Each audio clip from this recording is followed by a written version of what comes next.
অন্যদিকে ওমানে business opportunity seminar এবং সেলিব্রেশন প্রোগ্রাম অনুষ্ঠিত হয়েছে। শনিবার DXN এর উদ্যোগে মাস্কাট মোবাইলা হেড অফিসে আয়োজন করা হয়। অনুষ্ঠানে সভাপতিত্ব করেন DXN এর সমন্বয়ক মোহাম্মদ নিজামুদ্দিন।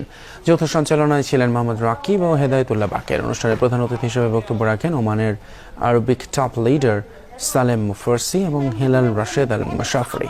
স্বাগত বক্তব্য রাখেন SM ওয়াহিদ। এছাড়াও বক্তব্য রাখেন হাফেজ নিজামুদ্দিন, আব্দুল্লাল মামুন, রবিউল হোসেন, মাইনুদ্দিন, শাহেদ আলম সহ অনেকে। অনুষ্ঠানে উপস্থিত ছিলেন বহু প্রবাসী বাংলাদেশি। সবাই অনেক ভালো সুস্থ আছেন।